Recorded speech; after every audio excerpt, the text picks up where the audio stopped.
ఈరోజు స్వచ్ఛతా హీ కార్యక్రమంలో భాగంగా రాష్ట్ర ప్రభుత్వం యొక్క పిలుపు మేరకు కూటమి నాయకులు, అధికారులు, గ్రామ స్థాయిలో ఉన్నటువంటి సచివాలయ సిబ్బంది, విఆర్ఓలు, విఆర్ఏలు, డ్వాక్రా సంఘాల వారు, ఉపాధి హామీ పనివారితో సహా కలిపి ఏ గ్రామంలో ఆ గ్రామంలో ఈ యొక్క స్వచ్ఛతా హీ కార్యక్రమాన్ని చేపట్టడం జరిగింది. ఈరోజు సోమవారపాడు, గోపన్నపాలెం, గాలాయగూడెం,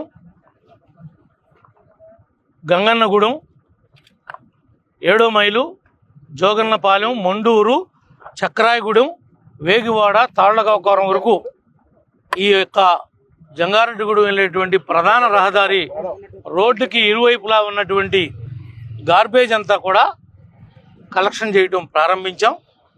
ఇప్పటికే ఇంచుమించుగా సోమవారపాడు గ్రామం పూర్తిగా వచ్చింది. గోపన్నపాలెం గ్రామం కూడా భోజనం టయానికి మొత్తం అంతా కూడా క్లియర్ చేస్తాం.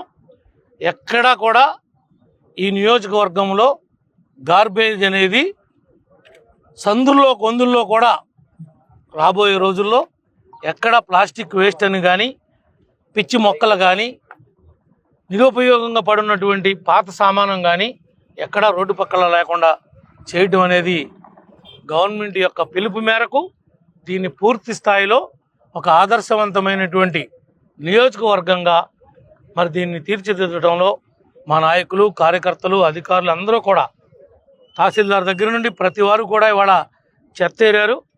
చాలా శుభపరిణామం. ఇంకా పబ్లిక్లో కూడా మనం చెత్తను రోడ్డు మీద వేయకూడదు, మనకి బాధ్యత ఉండాలి అని ప్రతి పౌరుడికి కూడా ఈ యొక్క బాధ్యతని తెలియజేయడం మా బాధ్యత కాబట్టి పాలకులుగా ఆ దిశగా ప్రయాణం చేస్తున్నామని చెప్పి మీకు ఈ సందర్భంగా తెలియజేస్తాం.